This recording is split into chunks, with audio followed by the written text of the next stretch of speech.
hingga pagi kembali. Tanpa Engkau kami tidak mampu menghadapinya, Tuhan. Tanpa Engkau, Tuhan, kami tidak akan merasakannya, ya Bapa. Tanpa Engkau, kami tidak akan dapat menikmatinya, ya Yesus. Tetapi oleh karena kasih-Mu, Bapa, pada pagi hari ini kami boleh bangun. Kami rindu, Tuhan. Engkau membentuk hati kami. Dari hari semakin hari menjadi lebih baik. Menjadi hati yang lebih berkenan kepadamu, Allahku. Terima kasih Bapa, pada pagi hari ini. Siramilah hati kami dengan firman-Mu. Agar kami, Tuhan, boleh hidup menyenangkan hati Tuhan. Kami boleh melakukan apa yang Kau katakan dalam firman-Mu. Pakailah hamba-Mu Tuhan pada pagi hari ini. Sampaikan isi hati-Mu melalui hamba-Mu. Engkau urapi hatinya. Engkau urapi bibir mulutnya. Biarlah Tuhan, supaya dia dapat melakukan dan menyampaikan apa yang Engkau pesankan bagi kami pada pagi ini. Kami tahu Tuhan, iblis tidak akan diam. Ingin mengganggu kami untuk mengikuti konsentrasi kami mendengarkan firman-Mu. Tetapi kami memiliki nama Yesus yang berkuasa. Di dalam nama Yesus semua itu hancurkan, Tuhan. Dan berikanlah Tuhan kami, kosongkan hati kami dari hal-hal yang lain. Kecuali kami meletakkan firman-Mu di hati kami. Terima kasih Bapa, kami sambut berkat-Mu dan kami siap mendengarnya. Di dalam nama Yesus kami sudah berdoa. Haleluya. Amin. Baik, selamat pagi buat kita semua. Pada pagi hari ini saya diberi kesempatan untuk menyampaikan firman Tuhan. Terima kasih buat kesempatan yang terbaik ini.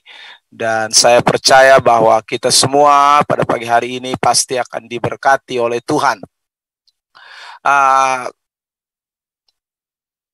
Khotbah yang akan saya sampaikan pada pagi hari ini berjudul berita yang sangat penting ya. Jadi tema khotbah pada pagi hari ini adalah berita yang sangat penting. Dari kitab 1 Korintus pasal 15 ayat yang pertama sampai dengan ayat yang keempat. Perhatikan pembacaan firman Tuhan pada pagi hari ini. Dan sekarang saudara-saudara, aku mau mengingatkan kamu kepada Injil yang aku beritakan kepadamu dan yang kamu terima dan yang di dalamnya kamu teguh berdiri.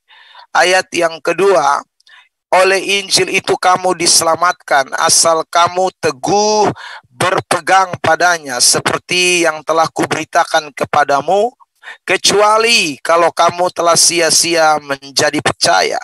Ayat yang ketiga, sebab yang sangat penting telah kusampaikan kepadamu, yaitu apa yang telah kuterima sendiri, yaitu bahwa Kristus telah mati karena dosa-dosa kita sesuai dengan kitab suci. Dan di ayat 4, bahwa ia telah dikuburkan dan bahwa ia telah dibangkitkan pada hari yang ketiga sesuai dengan kitab suci. Saudara yang diberkati oleh Tuhan, perhatikan di ayat ketiga pernyataan Rasul Paulus di sana, sebab yang sangat penting. Berarti ini berita yang Paulus ingin sampaikan ini memang suatu berita yang luar biasa, sangat penting. Rasul Paulus tekankan. Ada dua berita yang Paulus katakan sangat penting buat jemaat yang ada di Korintus, bahkan saudara dan saya yang mendengarkan atau membacakan bagian firman Tuhan ini saat ini. Yang pertama, Rasul Paulus katakan ialah bahwa Kristus telah mati. Ini berita yang sangat penting. Lalu yang kedua, saudara yang diberkati Tuhan, Rasul Paulus mengatakan bahwa ia telah dikuburkan dan ia telah dibangkitkan. Nah, ini dua berita yang sangat penting di dalam kekristenan. Saudara, kita baru saja merayakan Jumat Agung dan juga Paskah, kebangkitan Kristus hari Minggu kemarin. Dan saudara yang diberkati Tuhan, saya ingin menyampaikan atau mengingatkan kembali kepada kita mengenai berita penting ini atau suatu momen yang sangat luar biasa ini. Para teolog pakar Alkitab menyatakan banyak hal tentang kebangkitan Kristus. Saudaraku, saya kutip di antaranya, misalnya seorang yang bernama Theodorus, dia mengatakan begini, bagiku jatuh bangunnya agama Kristen itu bergantung kepada kebangkitan Kristus. Jatuh bangunnya kekristenan menurut Theodorus, dia mengatakan bahwa itu bergantung kepada kebangkitan Kristus. Nah, saudara, ini berarti berita tentang kebangkitan Kristus ini suatu berita yang sangat penting, yang perlu kita pahami, yang perlu kita hidupi, yang perlu kita sama-sama maknai. Bahkan Paulus mengatakan dengan jelas di dalam suratan 1 Korintus pasal yang ke-15 ayat yang ke-17, dia mengatakan sia-sia kepercayaan kamu kalau Kristus tidak dibangkitkan. Sia-sia pemberitaanku, Paulus katakan, jikalau Kristus tidak dibangkitkan. Karena memang kebangkitan Kristus ini sesuatu yang sangat penting di dalam kekristenan. Nah, saudara yang diberkati oleh Tuhan Yesus Kristus, di bagian lain Paulus juga mengatakan, misalnya di dalam suratan Filipi, Paulus mengatakan bahwa yang kukehendaki ialah mengenal Dia dan kuasa kebangkitannya. Mengenal Kristus dan mengenal kuasa kebangkitan Kristus itu adalah sesuatu yang dikehendaki oleh Rasul Paulus. Dan kalau Paulus mengatakan demikian kepada jemaat yang ada di Filipi, maka tersirat di dalamnya bahwa Paulus menghendaki bahwa bukan hanya saja Rasul Paulus, tetapi juga jemaat yang ada di Filipi, bahkan saudara dan saya juga harus mengenal kuasa kebangkitan itu. Karena saya ulang lagi, ini adalah sesuatu yang sangat penting buat hidup kekristenan. Nah, pada pagi hari ini saya akan membagikan beberapa hal yang membuat sehingga kebangkitan Kristus itu menjadi suatu berita yang penting dalam hidup kekristenan.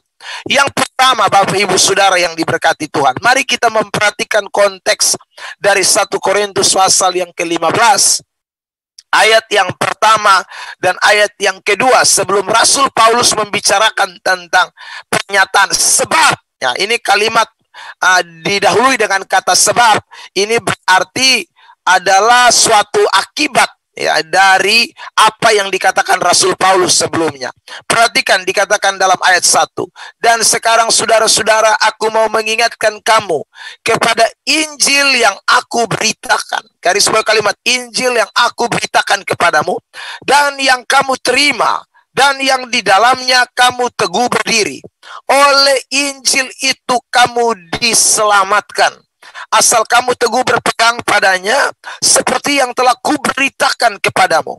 Kecuali kalau kamu telah sia-sia saja menjadi percaya. Sebab dikatakan, yang sangat penting telah kusampaikan kepadamu. Berarti Injil yang diberitakan Paulus, Injil keselamatan, Injil yang saudaraku disampaikan Paulus di ayat yang 1 dan ayat yang kedua yang dia katakan itu, ini berkaitan erat dengan kalimat ini yang sangat penting.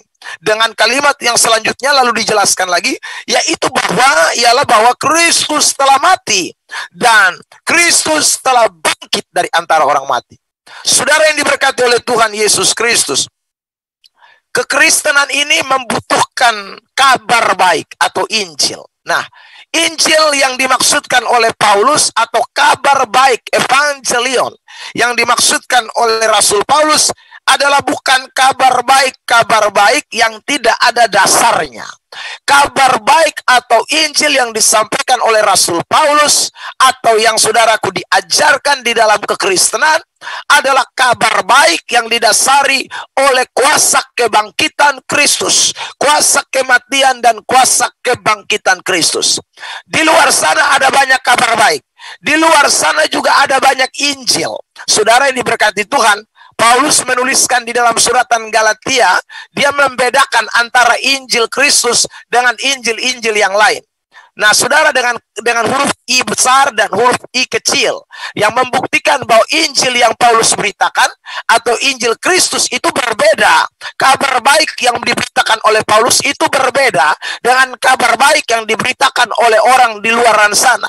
Bedanya di mana? Saudaraku, bedanya adalah berdasarkan atau prinsip yang dibangun, kabar baik yang dibangun oleh Rasul Paulus itu adalah kabar baik yang dibangun berdasarkan kuasa kebangkitan Kristus atau kuasa kemenangan yang diberikan oleh Tuhan Yesus.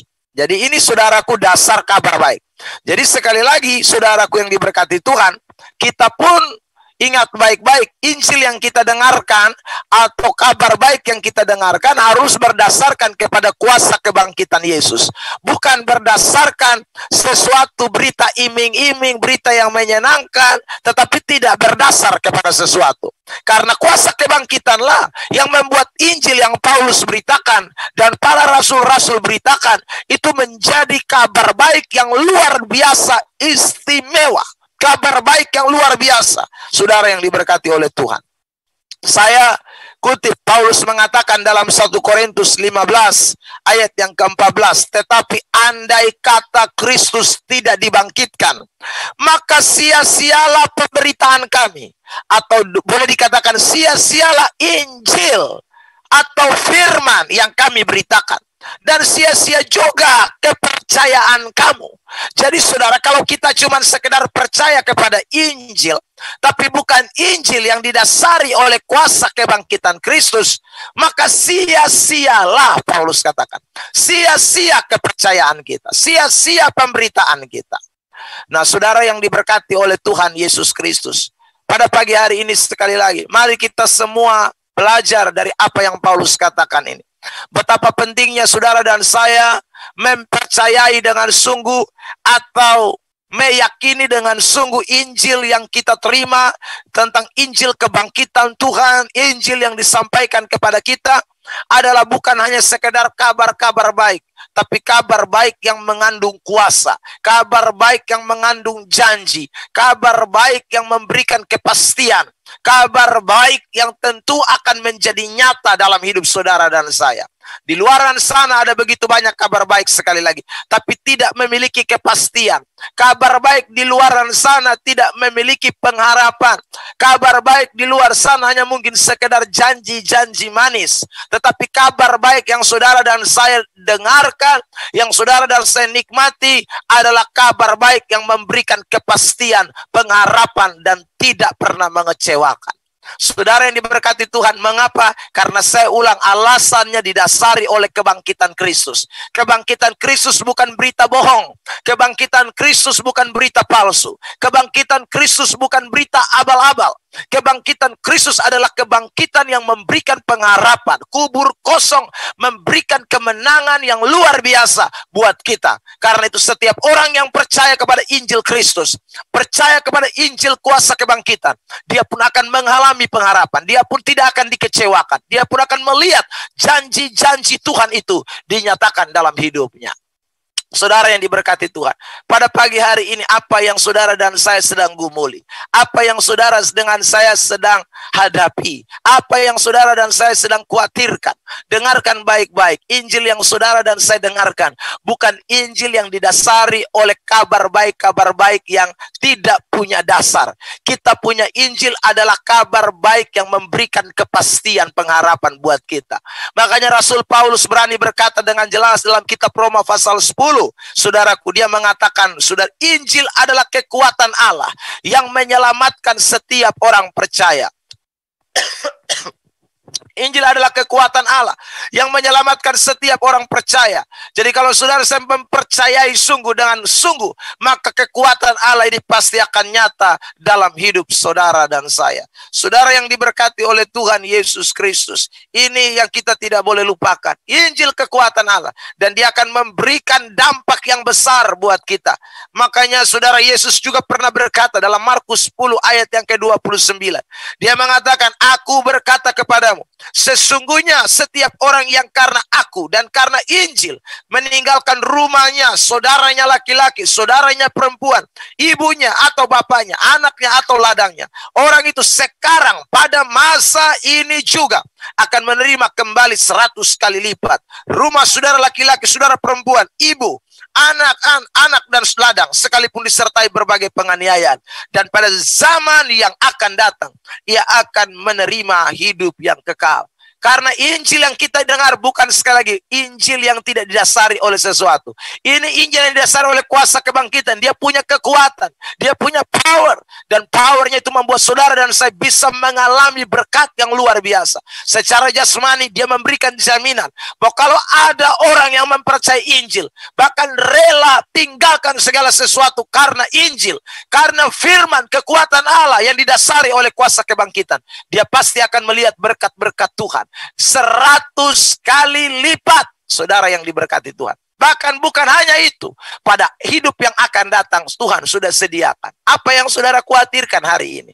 Ya, apa yang saudara sedang gumuli hari ini? Sebagai hamba Tuhan saya ingin sampaikan, percayalah kepada Injil kebangkitan Kristus ini. Ya, jadi setiap kali kita mendengarkan firman, setiap pagi saudara diisi dengan kebenaran. Jangan ada sesuatu pun keraguan di dalam hatimu. Jangan biarkan setan mengintimidasi pikiran saudara dan saya, membuat kita tidak percaya terhadap kabar baik ini. Ingat, kabar baik yang kita dengarkan bukan kabar baik yang abal-abal, bukan kabar baik KW. Ini kabar baik istimewa yang dimana kuasa kebangkitan Kristus nyata di dalamnya. Karena itu percayalah bahwa tidak ada satu perkara pun yang mustahil yang Tuhan tidak mampu kerjakan. Saudara yang diberkati oleh Tuhan. Yang kedua, mengapa mengapa berita ini sangat istimewa? Sebab saudara yang diberkati, bukan hanya saja dia memberikan kabar baik kepada kita yang luar biasa, tetapi kebangkitan Kristus ini merupakan berita yang istimewa. Karena kebangkitan Kristus membuktikan bahwa juru selamat kita hidup. Dengar baik-baik. Juru selamat kita hidup. Saudara yang diberkati Tuhan, seorang penulis buku menulis begini, saudaraku. Namanya Gibi Herdi. Dia mengatakan, makam Konfusius ditempati, makam Buddha ditempati, makam Muhammad ditempati, makam nabi-nabi ditempati, tetapi makam Yesus kosong. Kubur Yesus kosong. Saudara yang diberkati Tuhan, sekali lagi, kubur Yesus kosong. Itu membuktikan bahwa juru selamat kita hidup. Kebangkitan Kristus berita yang sangat penting. Karena saudara dan saya, kita bukan hanya mendengarkan orang yang datang ke dalam dunia dan berkata, akulah jalan, kebenaran, dan hidup. Lalu kemudian dia mati dan dia tidak bangkit. Tetapi saudara yang diberkati Tuhan, kita bukan hanya sekedar mendengar, tapi kita menyaksikan dan kita melihat fakta di dalam Alkitab, dan yang membuktikan dengan jelas bahwa dia bangkit, dia hidup.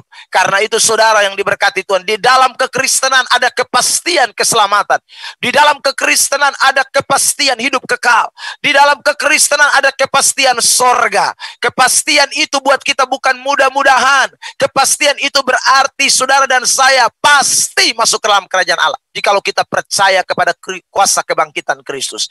Berita kebangkitan Kristus ini memberikan pengharapan yang besar buat orang Kristen. Begitu banyak orang sedang berusaha untuk mencari keselamatan. Tapi hari ini saudara dengar baik-baik, kita punya berita penting yang Rasul Paulus sampaikan. Kita punya berita penting yang Alkitab bicarakan kepada kita, bahwa kebangkitan Kristus telah memberikan jaminan kepastian bahwa Allah yang kita sembah, Yesus Kristus yang telah mati itu telah bangkit juga dari antara orang mati. Perhatikan pembacaan dalam kitab Wahyu pasal 1 ayat 18. Alkitab berkata begini, dan yang hidup, aku telah mati, namun lihatlah aku hidup sampai selama-lamanya, dan aku memegang segala kunci maut dan kerajaan maut. Jadi dia hidup, saudara yang diberkati. Penebus kita hidup. Ayub pasal yang ke-19 ayat 25. Dia mengatakan dengan, tetapi aku tahu penyelamatku hidup, dan akhirnya ia akan bangkit atas debu. Saudara yang diberkati Tuhan. Jadi kita sekali lagi mempercayai akan juru selamat kita yang hidup. Kita mempercayai akan dia yang telah mengalahkan maut.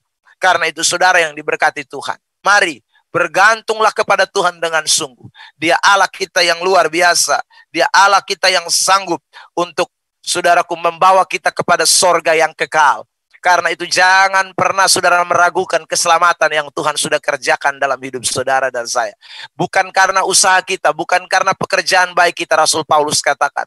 Tetapi semua hanya karena anugerah dan iman di dalam Kristus Yesus Tuhan. Kita diselamatkan oleh karya kebangkitannya yang sudah dikerjakan tuntas di saudaraku Golgota, dan juga dia telah bangkit dari kubur. Saudara yang diberkati oleh Tuhan Yesus Kristus, yang ketiga, yang terakhir, mengapa berita ini sangat penting, saudara?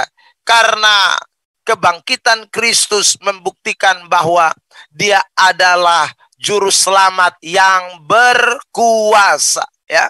Jadi dia membuktikan bahwa dia juru selamat yang berkuasa. Makanya Alkitab mengatakan dengan jelas, dia tidak pernah berubah, kuasanya tidak pernah berubah.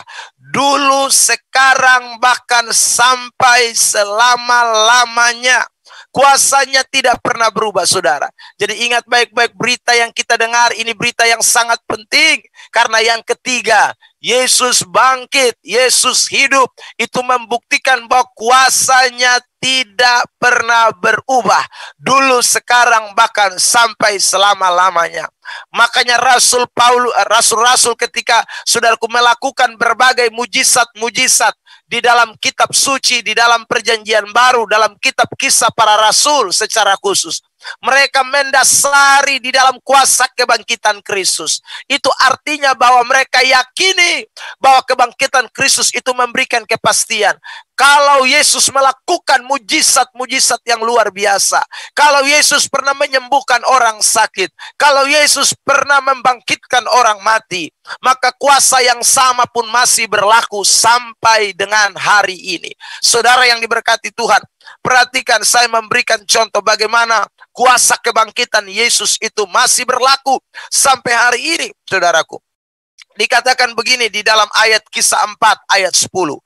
Maka ketahuilah oleh kamu sekalian dan oleh seluruh umat Israel bahwa dalam nama Yesus Kristus orang Nazaret yang telah kamu salibkan, tetapi yang telah dibangkitkan Allah dari antara orang mati, bahwa oleh karena Yesus itulah orang ini berdiri dan sehat sekarang di depan kamu. Tetapi yang telah dibangkitkan Allah dari antara orang mati, dikatakan, dia itulah yang, saudaraku, membuat orang yang, saudaraku, bertahun-tahun lumpuh, minta-minta di gerbang bait Allah, berdiri dan sehat sekarang ini. Saudara yang diberkati Tuhan, mujizat kesembuhan ilahi masih ada sampai hari ini dalam kuasa kebangkitan Yesus. Tidak mungkin, saudaraku, kalau saudaraku dan saya percaya kebenaran firman Tuhan ini, ya, tidak ada yang mustahil, tidak ada yang tidak mungkin bagi Tuhan. Karena itu hari ini, saudara, apapun, ya, sakit penyakitmu, apapun, saudaraku, percayalah kuasa kebangkitan Tuhan ini masih berlaku sampai dengan hari ini. Dia sanggup menyembuhkan kita, dia sanggup melepaskan kita dari berbagai penyakit apapun. Itu membuktikan sekali lagi bahwa kebangkitan Kristus itu membuat dia sangat berkuasa di dalam kehidupan kita. Saudara yang diberkati Tuhan, mujizatnya masih ada. Setan tidak lagi berkuasa, maut dikalahkan. Saudara, ini bukti daripada kuasa kebangkitan Kristus. Dan pada pagi hari ini, saya mau mengajak kita semua, saudara-saudara sekalian, baik yang sedang mengikuti live ini di Zoom, bahkan juga yang akan nanti mengikuti di YouTube. Dengarkan baik-baik, kita bukan hanya sekedar merayakan Paskah, kita bukan hanya sekedar merayakan kebangkitan Kristus, tetapi kebangkitan Kristus adalah sesuatu yang tetap nilainya, kuasanya relevan sampai hari ini. Sebelum Kristus Yesus datang kembali yang kedua kali, maka berita penting ini jangan dilupakan. Berita yang sangat penting ini harus kita pegang secara utuh dalam hidup kita. Maka saudara akan lihat bagaimana kekuatan Injil, firman Tuhan yang kita dengar itu akan sungguh-sungguh menjadi nyata di dalam hidup saudara dan saya. Kita akan melihat bagaimana keselamatan yang kita terima di dalam Kristus Yesus itu bukanlah keselamatan yang hanya sekedar janji-janji belaka, tetapi itu sebuah kepastian buat saudara dan saya. Artinya bahwa saudara dan saya, keselamatan sorga itu sudah menjadi bagian hidup kita. Saudara yang ketiga, jangan lupakan, saudara yang diberkati, ada kuasa yang tidak pernah berubah, dulu, sekarang, bahkan sampai selama-lamanya. Kuasa yang sanggup melepaskan kita dari penyakit apapun. Kuasa yang sanggup menyelamatkan kita dari segala bentuk persoalan hidup, dari segala bentuk tekanan, dari segala bentuk pergumulan. Dia Allah yang luar biasa. Bangkitkan imanmu, bangkitkan percayamu kepada kuasa kebangkitan ini, dan lihatlah perbuatan-perbuatan ajaib itu akan menjadi bagian atas seluruh kehidupan kita sekalian. Kiranya Tuhan Yesus memberkati kita dengan kebenaran firman Tuhan ini. Saudara yang diberkati Tuhan, mari kita akan berdoa, mengucap syukur buat firman Tuhan, dan juga pokok-pokok doa yang akan kita naikkan. Mari kita tundukkan kepala di hadirat Tuhan. Bapa di sorga, kami bersyukur buat firman Tuhan yang kami sudah dengarkan pada pagi hari ini. Bahwa berita kebangkitan-Mu menjadi suatu berita yang tidak pernah tidak relevan. Sekalipun sudah terjadi begitu lama, bertahun-tahun yang lalu, tetapi Tuhan tetap menggenapi kuasa kebangkitan itu di dalam hidup kami.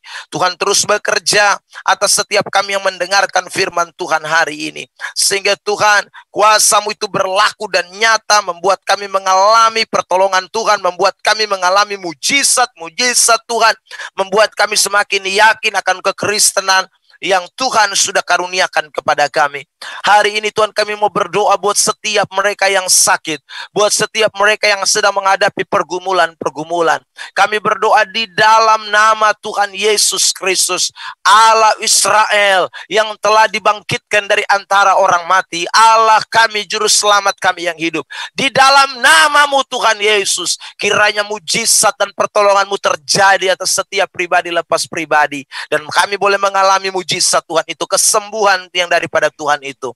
Terima kasih Tuhan, kami terus berdoa, menyerahkan pelayanan misi yang sudah sedang berjalan ini Tuhan. Secara khusus pelayanan misi Ishak Prison Ministry. Kami doakan pelayanan misi pendidikan di Tanah Toraja. Kami berdoa buat perintisan pendidikan untuk suku anak dalam. Kami berdoa untuk pelayanan misi Rumah Bapakku. Kami doakan Tuhan pelayanan misi untuk anak-anak Tuhan yang sedang menabur benih untuk segala hal. Kami doakan Tuhan, Engkau Allah yang turut campur tangan dan bekerja. Mari nyatakan kuasa-Mu, mari nyatakan mujizat-Mu, nyatakan pertolongan-Mu, sehingga Tuhan, pelayanan misi ini dapat menjangkau banyak orang dan nama Tuhan dipuji, dipermuliakan. Kami berdoa buat pemulihan keluarga-keluarga Kristen. Kami berdoa Tuhan, kami serahkan untuk setiap rumah tangga Kristen yang mungkin mesbah-mesbah keluarga mereka sedang runtuh. Bangkitkan kembali. Kami berdoa buat anak-anak, orang-orang tua yang terikat dengan tipu daya duniawi dan keinginan daging, sehingga mereka, oh Tuhan, begitu terperdaya ada dalam hawa nafsu dunia. Kami berdoa, lepaskan mereka dalam nama Yesus Kristus. Kuasa kebangkitan-Mu yang tidak pernah berubah itu. Kami berdoa buat pemberitaan Injil yang sedang dilakukan oleh para gembala-gembala, guru-guru di sekolah-sekolah Alkitab, sekolah teologia, bahkan juga di sekolah-sekolah umum Tuhan. Kami berdoa juga buat para guru-guru sekolah minggu, para penginjil, pendoa syafaat, pelayanan-pelayanan dilakukan di penjara. Semua hamba-hamba Tuhan, biarlah kuasa Roh Kudus memenuhi hidup mereka. Dan biarlah Injil yang sejati itu, Injil yang luar biasa itu, boleh juga diberitakan. Kami berdoa buat setiap media yang sedang dipakai untuk menjadi bagian daripada pemberitaan Injil. Kami berdoa Tuhan, berkati setiap media ini. Kami berdoa biarlah penginjilan boleh sampai ke seluruh dunia lewat media-media online. Kami berdoa juga buat gereja-gereja Tuhan, hamba-hamba Tuhan beserta keluarga yang sedang mengalami persekusi baik secara fisik maupun mental. Allah beri mereka kekuatan dalam menghadapi semuanya, bahkan beri jalan keluar. Kami terus berdoa buat ancaman virus COVID dengan varian-varian yang sedang terjadi di Indonesia. Kami berdoa Tuhan, tolong supaya semuanya itu Tuhan, lewat semuanya ini menjadi pelajaran, bahkan juga membuat kami semakin sadar bahwa betapa penting kami hidup bergantung kepada Tuhan. Kami berdoa juga menyerahkan pemerintah Indonesia, Bapak Presiden Joko Widodo, Wakil Presiden Kiai Haji Maruf Amin, serta seluruh kementerian. Kami berdoa menyerahkan pemerintah daerah, baik Pemda tingkat 1, tingkat 2, sampai RW dan RT. Kami berdoa buat Tentara Nasional Indonesia serta kepolisian. Kami berdoa buat umat Tuhan yang duduk di pemerintahan-pemerintahan. Dan juga Tuhan semua mereka yang ambil bagian, baik di militer maupun kepolisian. Supaya mereka menjadi berkat dan saksi Kristus. Nama Tuhan dipuji dan dipermuliakan. Jauhkan daripada segala keinginan-keinginan yang membuat mereka dapat melakukan hal-hal yang tidak berkenan kepada Allah. Tuhan tolong supaya mereka menjadi saksi dan tidak mempermalukan nama Tuhan. Kami berdoa buat stabilitas keamanan di Papua. Kami berdoa buat juga anak-anak Tuhan di daerah-daerah yang sedang mengalami peperangan. Tuhan tolong beri mereka perlindungan khusus. Terima kasih Bapa, segala hormat, pujian, kemuliaan hanya bagi Tuhan. Dan kami percaya Allah melakukan jauh lebih besar dari apa yang sudah kami doakan dan apa yang kami pikirkan. Dalam nama Kristus Yesus kami berdoa. Haleluya. Haleluya. Turunkan berkat kasih setiamu buat hamba-Mu, Bapak Pendeta Eben yang sudah melayankan firman, pakai berkati lebih lagi. Turunkan berkat kasih setia Tuhan bagi keluarga